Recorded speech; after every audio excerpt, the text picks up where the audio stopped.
Video like जरूर कर लीजिए और ऐसे वीडियो लगातार फ्री में पाने के लिए चैनल को तुरंत सब्सक्राइब कर लीजिए और बेल आइकन को जरूर टैप कर लीजिए ताकि आगे भी सारे वीडियो आपको मिलते रहे। यूट्यूब में फॉलो करते हैं तो प्लीज ये वाला फ्री टेलीग्राम चैनल जरूर ज्वाइन कर लीजिएगा। सारे नोटिफिकेशन, सारे अपडेट यहीं पे आते हैं, ध्यान रखिए।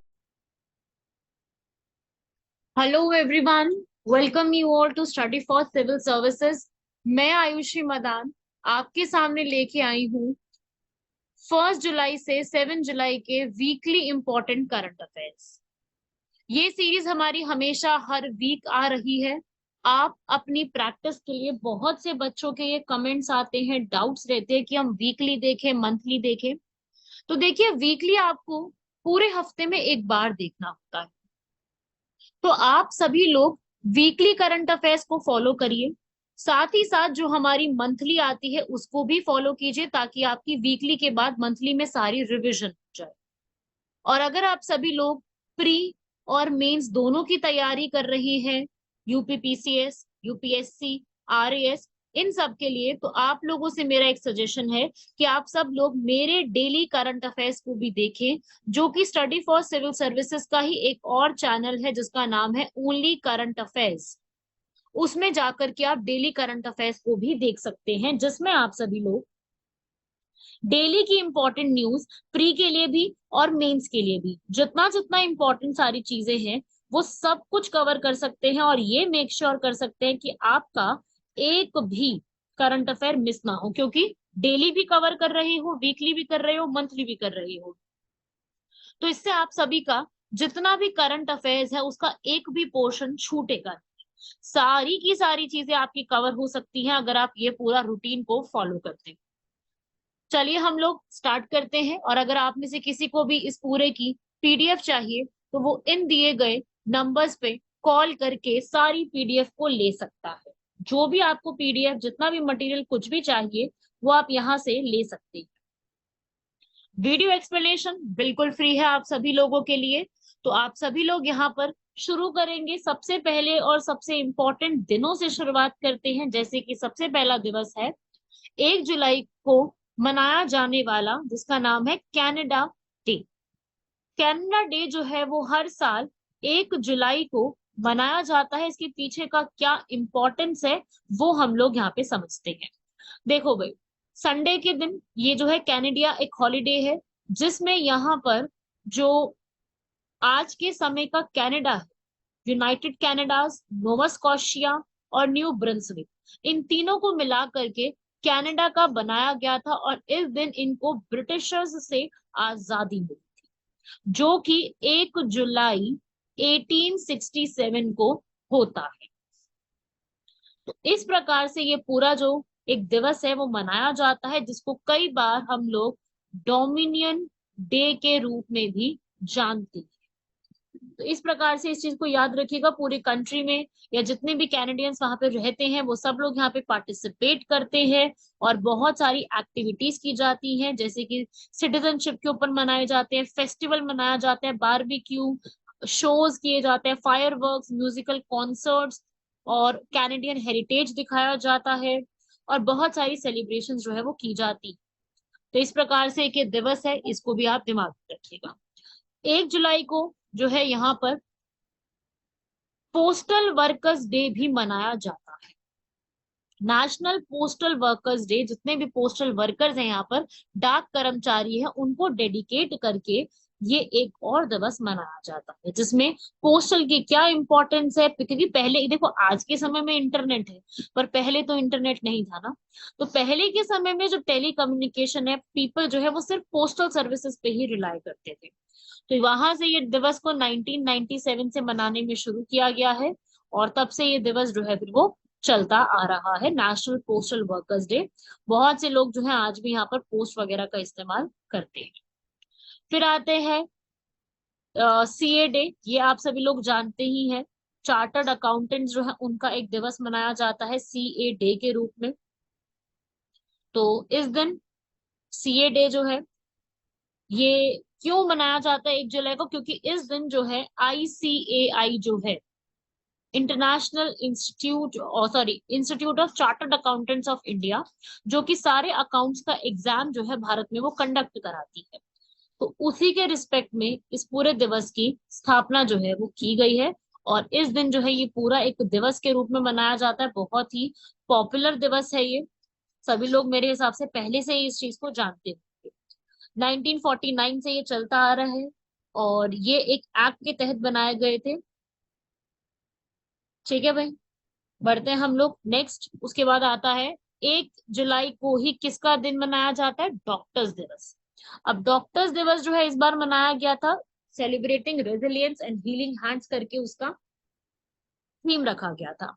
अब ये जो डॉक्टर्स डे है ये क्यों मनाया जाता है? इसके पीछे भी कोई ना कोई रीजन होगा भाई, कुछ तो होता ही होगा जो इस दिन मनाया गया है। तो इस दिन जो है वो एक फिजिशियन है जो कि वेस्ट बंगाल के चीफ मिनिस्टर भी बनते हैं, जिनका नाम है बिधान चंद्र रॉय। इनका आता है बर्थडे, इसलिए उस दिन हम क्या मनाते हैं? Doctors day. विधान चंद्र रॉय ये एक भारत रत्न अवार्डी भी है, वेस्ट बंगाल के 2nd नंबर के चीफ मिनिस्टर भी रहे हैं और कांग्रेस के बहुत पॉपुलर लीडर रहे, क्योंकि खुद एक फिजिशियन। इसलिए इस दिन को हम लोग जो है डॉक्टर्स डे को मनाते हैं। आप सभी लोगों को ये पूरा एक दिवस जो है वो इस रूप में याद में रखना है। ठीक है, तो ये इंपॉर्टेंट दिवस थे इस पूरे हफ्ते के, सबसे ज्यादा जो न्यूज में रहे हैं। उसके अलावा अब यहाँ पर कुछ इंडेक्स रिलीज किए गए हैं, आप पूरा स्क्रीन पे अच्छे से पढ़ो सारी चीजों को। जैसे कि एक है ग्लोबल कॉम्पिटिटिवनेस इंडेक्स, वैश्विक प्रतिस्पर्धात्मक सूचकांक, जिसका मतलब होता है वर्ल्ड लेवल पे जितने भी यहाँ पर ग्लोबली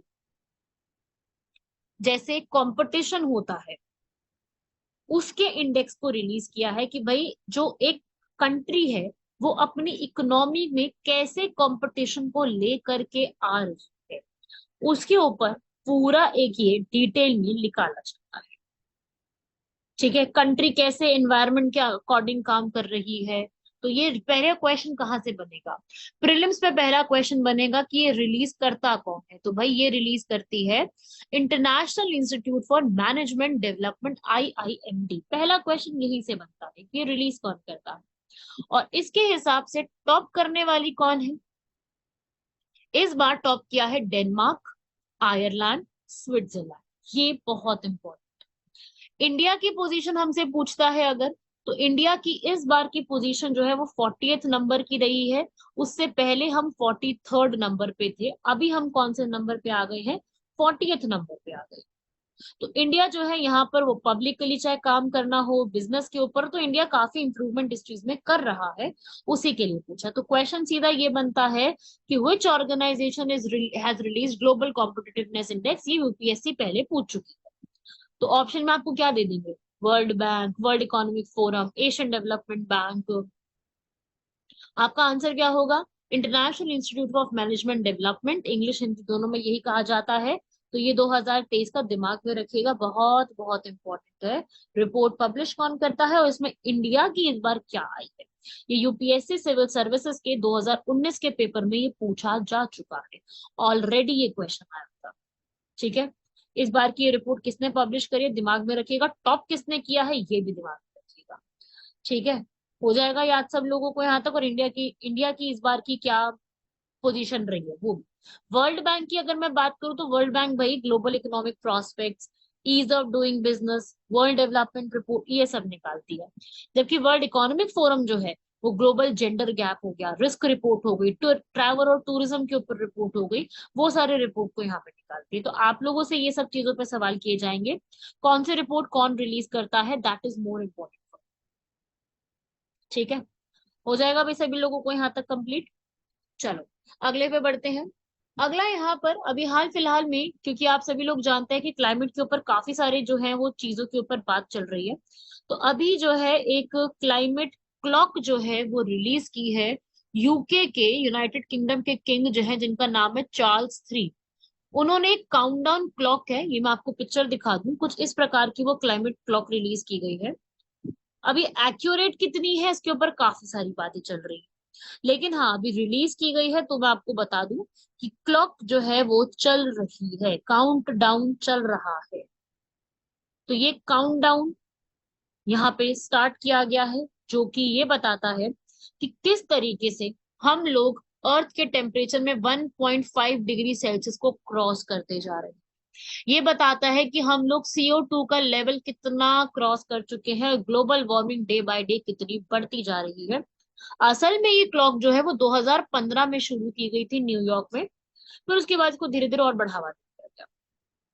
ठीक है, अभी काफी सारे साल पड़े हैं। ये क्लॉक जो है वो एक यूनिवर्सिटी है, कॉन्कोर्डिया यूनिवर्सिटी, जो कि उसकी है क्यूबेक, मॉन्ट्रियल, कनाडा के अंदर है। ठीक है, तो अभी फिलहाल के लिए क्लाइमेट क्लॉक का याद रखिएगा, पूछा जा सकता है। एक टूल के रूप में किंग ने यहाँ पर क्लाइमेट क्लॉक को रिलीज करा है। जलवायु घड़ी इसको बोला जाता है, और बोला गया है कि भाई इसको या तो यूज कर लो, इस क्लॉक को, भाई कितना टाइम बचा है, 6 साल 24 घंटे 24 दिन बचे हैं ग्लोबल वार्मिंग को 1.5 डिग्री सेल्सियस पे लाने के लिए। ऐसा किंग चार्ल्स का कहना है। ये आप पूरा रीड कर लो, यहाँ पर मैंने आपको समझा ही दिया है। वैसे अभी यहाँ पर एक इवेंट हुआ था, क्लाइमेट एक्शन इनोवेशन फोरम, जहां पर ब्रिटिश के जितने भी क्लाइमेट टेक्नोलॉजी से जुड़े हुए लोग हैं उन सब लोगों ने इकट्ठा करके इस पर डिस्कशंस करी। यहाँ पर जो है काफी बड़ी ये क्लॉक है, 5 मीटर इसकी जो है वो हाइट बनाई गई है पूरी। लंदन में यहाँ पर इसको पूरा देखा जाएगा, और अलग अलग जगह पे भी इसको लगाया गया है, ऐसा नहीं सिर्फ एक ही जगह पर है। तो इस प्रकार से ये एक बोला गया है कि भाई या तो इसको स्टॉप करो या तो ये हमको ही स्टॉप कर देगी। ये कुछ कोट्स इस पे रखे गए थे। तो आप ये वाला जो कोट है ना जो मैंने बताया, ये एक्चुअली में यूके के प्रेसिडेंट बोरिस जॉनसन जो पहले थे, उन्होंने ये कोट दिया था। इस क्लॉक को ईदर वी स्टॉप इट और इट स्टॉप्स अस। तो आप लोग ये कोड जो है अपने आने वाले यूपीपीसीएस मेंस के किसी भी एग्जामिनेशन में जब आप लिखोगे, आंसर राइटिंग करोगे, तो आप क्लाइमेट चेंज के टॉपिक में इस कोड को बहुत आसानी से यूज कर सकते हो। ये COP26 में क्लाइमेट चेंज के समय इस कोड को इस्तेमाल किया गया था। तो आप सभी लोगों को मेरा यही कहना है कि आप सभी लोग इसके ऊपर एक बार पढ़ लें, अगर आपको लगे तो आप इस पूरे को इस्तेमाल कर सकते हो। क्लियर हुआ सभी लोगों को? हो जाएगा। तो इस प्रकार से इस पूरे एक टॉपिक को आप लोगों ने दिमाग में रखना है।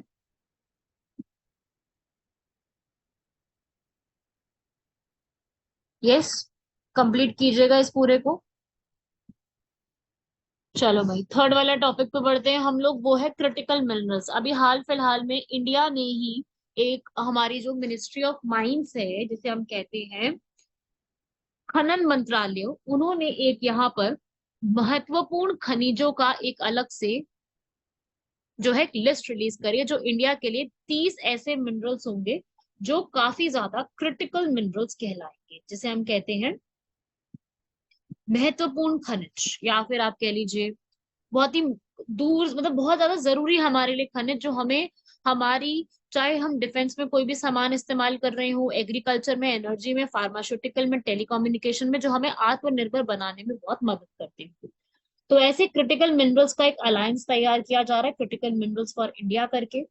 तो उसके अंदर क्या किया जाएगा, एक बहुत बड़ी कमेटी बैठी थी, उन्होंने ये चीज बताई है भाई, अगर एग्जाम में कोई भी क्रिटिकल मिनरल्स के ऊपर आता है तो आप ये वाली डेफिनेशन इस्तेमाल करोगे। Critical minerals are those minerals which are essential for economic development, national security, और अगर उसकी अगर लैक होगा, उसकी कमी होगी, तो हमारे देश में जो एक सप्लाई चेन होती है उसमें व्यवधान, उसमें डिसरप्शन पैदा हो सकता है। तो कोई भी मिनरल अपने आप में महत्वपूर्ण तब हो जाता है जब उसकी आपूर्ति में कमी होने लगती है, और उस पर अर्थव्यवस्था पे बहुत प्रभाव पड़ता है। क्यों? क्योंकि उसका इस्तेमाल बहुत ज्यादा किया जाता है।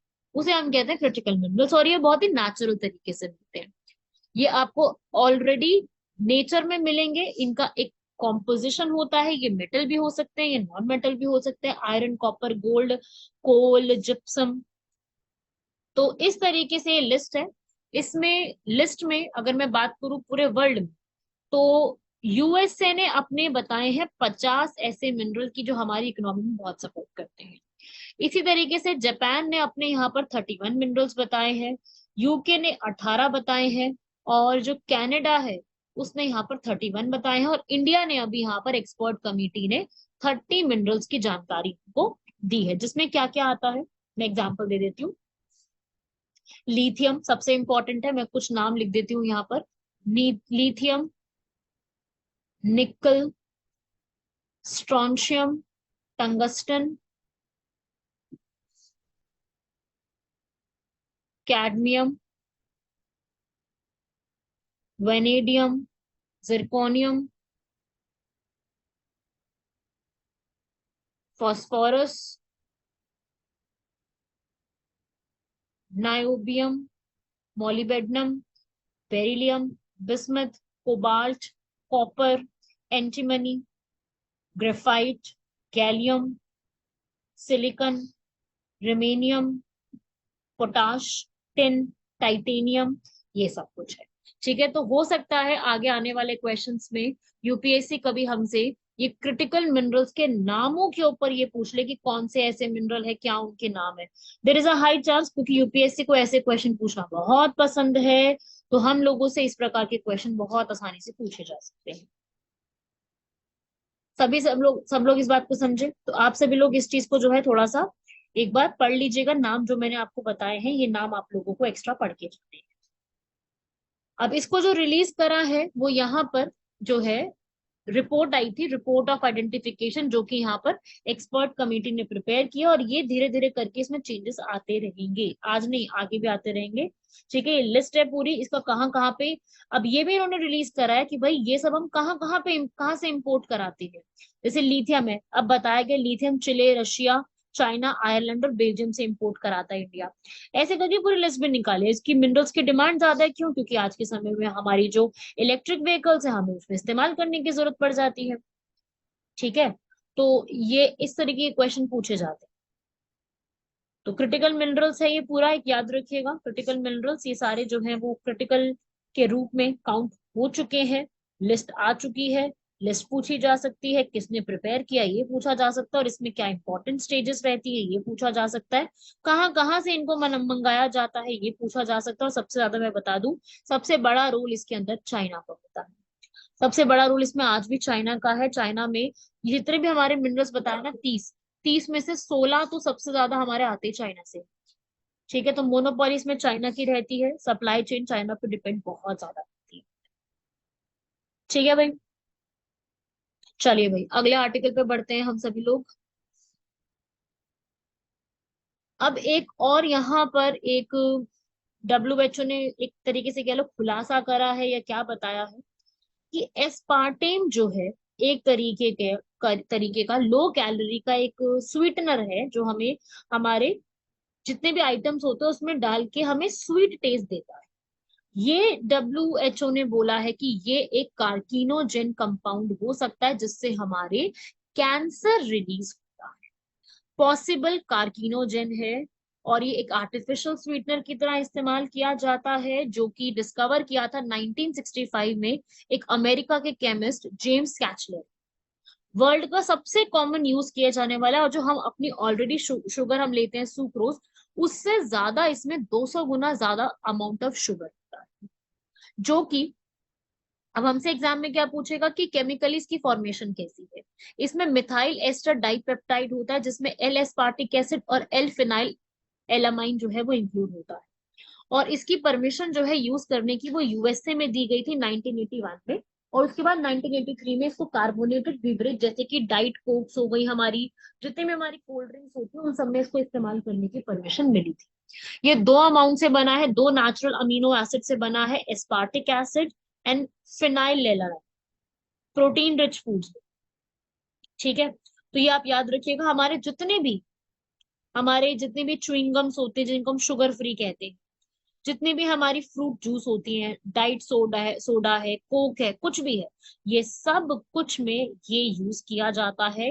इसीलिए हमको हमारे घर वाले, हमारे बड़े, हमारे सोशल मीडिया वगैरह हर जगह पे सब जगह यही बोला जाता है कि इसको कम से कम हमें इस्तेमाल करना चाहिए, इन सब चीजों को कम से कम यूज करना चाहिए, बिकॉज ये हमें कैंसर का आगे चल के कारण बन सकती है। बहुत ब्रांड्स इसको यूज करते हैं, इंडिया में बहुत कॉमनली इसको यूज किया जाता है, not only India, in the world wide इसको यूज किया जाता है। ठीक है, ये पूरा एक केमिकली एडिक्टिव एक कंपाउंड है, जो कि एक कारण हो सकता है जिससे हमें कैंसर होता है। ठीक है भाई, समझे बात को? तो ये आर्टिकल आपको क्लियर हो रहा है? तो इससे हमें क्या समझ में आ रहा है कि जरा हमें ये जो डाइट कोला और ये सारी चीजें हैं इनको कम से कम यूज करना चाहिए, कम से कम इनको पीना चाहिए। WHO ने इसके ऊपर जो है पूरी एक डिटेल्ड इसके ऊपर तैयार करा है। इसके पॉसिबल जो कॉन्सिक्वेंसेस होते हैं वो हम लोगों को पूरे बताए हैं। काफी सारे, हमेशा से ये न्यूज में रहता है एस्पार्टेम। तो अब हमसे ज्यादा न्यूज में पूछ रहा है तो हमें पता होना चाहिए कि इसमें क्या क्या कंपाउंड्स होते हैं। ये हमारे प्रीलिम से बन सकता है, इसको डिस्कवर किसने किया था ये हमसे बन सकता है, किस किस में इस्तेमाल किया जाता है ये बन सकता है, और साथ ही साथ इसका इम्पैक्ट क्या पड़ता है, इसकी सेफ्टी के सर्टिफिकेशंस कैसे आए हैं। ये छोटे छोटे जो टॉपिक्स होते हैं वो हम लोगों से यहाँ पर पूछे जा सकते हैं। एस्पार्टेम के ऊपर ऐसा आ सकता है, consider the following statements about aspartame. ठीक है, तो ये एक स्टोरी है जो कि बिटर भी है और स्वीट भी है। स्वीट टेस्ट में है बट एक्चुअली में बिटर। सो कड़वी मीठी जो स्टोरी है इसकी वो आप बिल्कुल याद रखिएगा। इसका डेंजरस जो अमाउंट कहा जाता है वो भी आपको पता होना चाहिए। नेक्स्ट आर्टिकल पे बढ़ते हैं, वो है एक दिवस जिसका नाम है हुल दिवस। हुल दिवस का मतलब होता है, ये झारखंड में सेलिब्रेट किया जाता है। झारखंड में 30 जून, झारखंड वाले स्थापना दिवस नहीं, झारखंड का स्थापना दिवस तो 15 नवंबर को होता है, क्योंकि 15 नवंबर को जो ट्राइबल फाइटर लीडर हैं जिनका नाम है बिरसा मुंडा, उनका जन्म दिवस आता है। लेकिन झारखंड अलग से एक हुल दिवस मनाता है। क्यों? क्योंकि दो लीडर्स की याद में, सिद्धू और कान्हू, ये सिद्धू और कान्हू जो है इनके नाम के आगे मुर्मू लगता है। ये आपको याद हो जाएगा मुर्मू, क्योंकि अभी हमारे मुर्मू से 2 पर्सन ऐसे हैं जो हमारी बड़ी पोस्ट पे हैं। आप सभी लोग मुझे कमेंट बॉक्स में ये बताएंगे कि 2 बड़ी पोस्ट पर भारत के इस समय कौन से मुर्मू कास्ट के लोग हैं। ठीक है, क्योंकि हाँ मुर्मू नाम आया तो मैं आपको थोड़ा सा एक बार याद रिवाइज करा दूं। तो हुआ क्या, इस दिन 2 लीडर्स थे जो संथाल रेबिलियन को फाइट कर रहे थे, साहेबगंज डिस्ट्रिक्ट जो कि आज के समय के झारखंड। संथाल रेबिलियन को आप कई कई जगह पे एंशिएंट हिस्ट्री में पढ़ोगे, सॉरी मॉडर्न हिस्ट्री में पढ़ोगे तो हुल के नाम से भी जाना जाता है, जहाँ पे 4 भाई सिद्धू, कान्हू, चांद और भैरव, उन्होंने ब्रिटिश ईस्ट इंडिया कंपनी के अगेंस्ट, जमींदारी सिस्टम के अगेंस्ट पूरा रिबेल लड़ा था। संथाल लोगों जो है वो बिरहम और मानभम रीजन से निकल करके दामिनी कोही वाले रीजन में आए थे, और वहां पर जो है ब्रिटिश गवर्नमेंट ने उनकी प्रॉपर्टी छीनना, गलत तरीके से मेजरमेंट करना, बहुत सारी ऐसी चीजें करी थी। तो हुल पीपल ने, हुल के लोगों ने एक पॉलिटिकल वॉर लड़ा था, गोरिल्ला आर्मी का फॉर्मेशन किया था और हर तरीके से लोगों को यहाँ पर जोड़ा था। ऐसा नहीं कि सिर्फ उसमें एक ही आदिवासी या ट्राइबल पीपल थे, उसमें नॉन आदिवासी हिंदू कास्ट के लोग भी जुड़े हुए थे।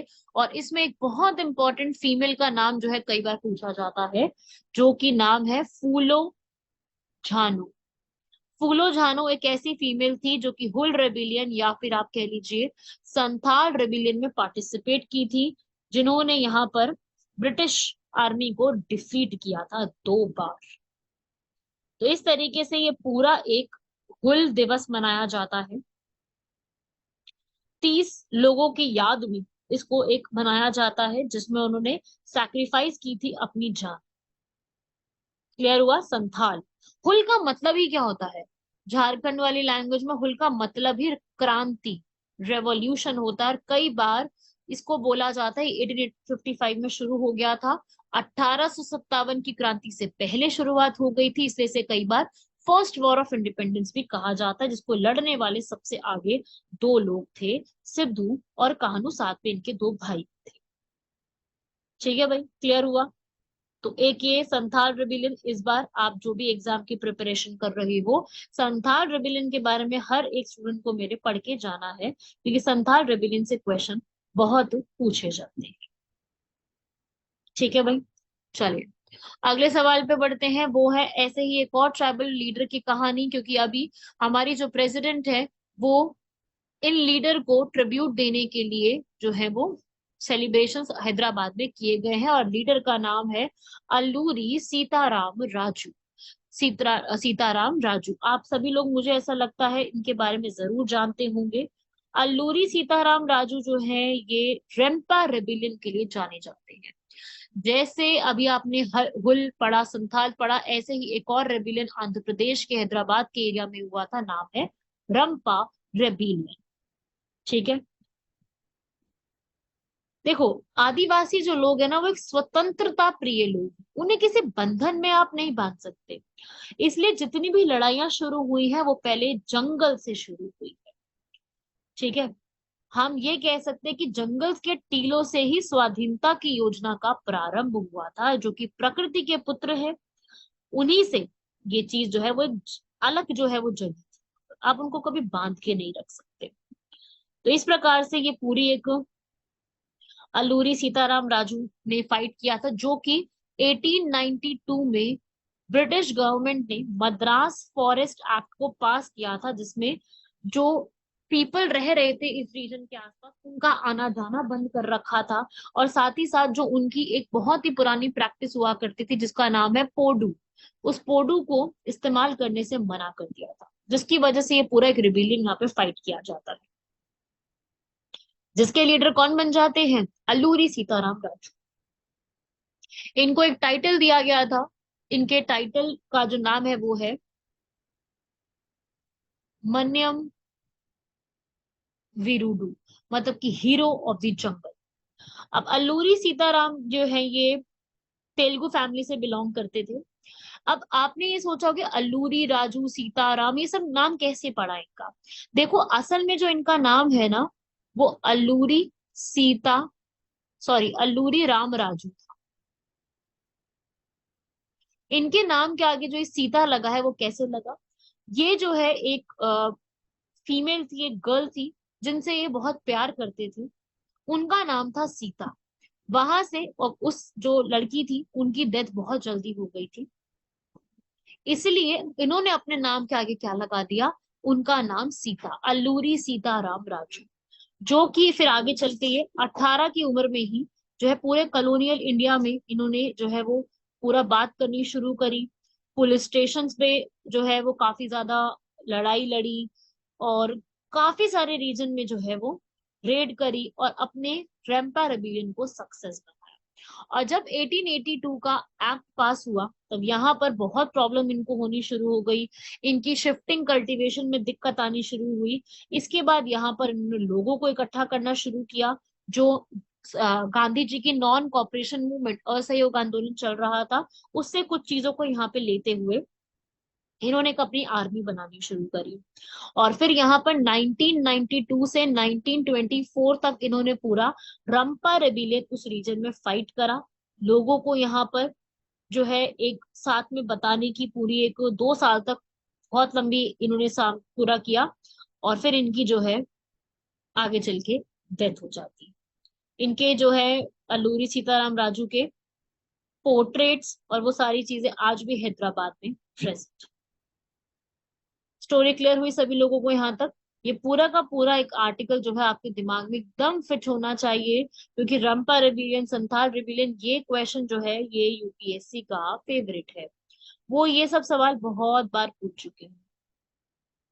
ठीक है, ये यहाँ पर कई बार यूपीएससी या फिर जितने भी इस तरीके के एग्जाम्स होते हैं वन डे के, वो कई बार ऐसे छोटे छोटे से जो क्वेश्चंस होते हैं वो उनका फेवरेट होता है ऐसे पूछना। तो आप सभी लोगों की जिम्मेदारी है कि जो भी मॉडर्न हिस्ट्री के रिविलियंस हैं उनका पूरा डिटेल्ड वाइज पढ़ के जाए। एक एक चीज के बारे में सिर्फ सिंपल सा पढ़ के ना जाए, पूरा डिटेल के बारे में पढ़ के जाए, हर एक टॉपिक के बारे में, क्योंकि वो सारी चीजें हमसे पूछा जा सकता है। ठीक है ना? अगला आती है हमारा आर्टिकल जिसमें एक ऐप लॉन्च की गई है और उस ऐप का नाम है ई सरस ऐप। सरस ऐप यहाँ पे क्या चीज है ये आप लोगों को समझना है। ये एक आप कह लीजिए कि सरस मोबाइल ऐप लॉन्च की गई है, जो कि दीनदयाल अंत्योदय योजना के तहत बनाई गई है, और जिसके अंदर जितने भी विमेन हैं यहाँ पर जो कि एसएचजी से, सेल्फ हेल्प ग्रुप, स्वयं सहायता समूह से बिलोंग करते हैं, वो यहाँ पर अपनी सारी चीजों को मैनेज कर सकते हैं।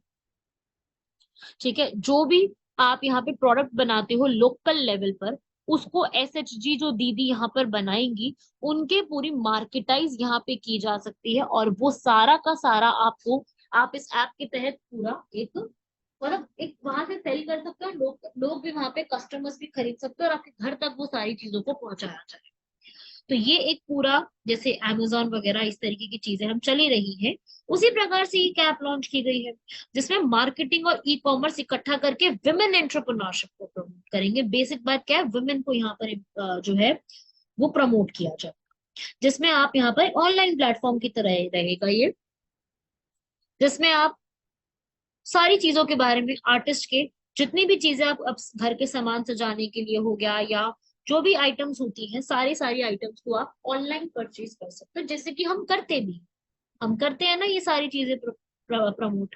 ठीक है, और ये सारी इंफॉर्मेशन जो मैं आपको यहाँ पे बता रही हूँ, ये सब कुछ मैंने कहाँ से कलेक्ट करी है, पीआईबी से, प्रेस इंफॉर्मेशन ब्यूरो से। आप लोग भी कुछ भी पढ़ते हैं, आप सभी लोग यहाँ पर ये सारी की सारी इंफॉर्मेशन आप पीआईबी से पढ़ो, क्योंकि पीआईबी से जो भी इंफॉर्मेशन मिलती है वो बिल्कुल ऑथेंटिक इंफॉर्मेशन होती है। समझ रहे हैं सभी लोग? तो ये एक ई सरस ऐप है, जो कि अभी दिल्ली के जनकपुरी में ऑफिस में था, वहां पे इसका इनॉग्रेट किया गया है। और ये ऐप अपने आप में विमेन को बहुत ज्यादा बढ़ावा दे, तो बहुत अच्छी ऐप है, और बहुत आगे प्रमोशन होगा इसका। ठीक है भाई, तो ये थे आज के हमारे सारे आर्टिकल्स। आप लोगों को आई होप सारे क्लियर हो गए होंगे, सारी चीजें, डेज भी, इंडेक्स में जितनी रैंकिंग आई है, क्लाइमेट क्लॉक का क्या ऑब्जेक्टिव है, क्रिटिकल मिनरल्स कौन से हैं, इनका क्या यूज है, कौन यहाँ पे रिलीज करता है, उसके अलावा एस्पार्टेन का क्या यूज है, हुल दिवस क्यों मनाया जाता है, इसके पीछे का पूरा रिबिलियन के बारे में आपको पढ़ के जाना है। ऐसे ही अल्लूरी सीताराम राजू का रामपा रिबिलियन, इसके बारे में डिटेल में पढ़ के जाना है। ई सरस ऐप का ऑब्जेक्टिव क्या है, किसने इसको बनाया है, और ये क्या काम करेगी। कि सरस ऐप से आपको ये समझ में नहीं आएगा कि ये क्या काम करेगी, आपको इसके लिए क्या करना पड़ेगा, पूरा पढ़ना पड़ेगा इसका काम।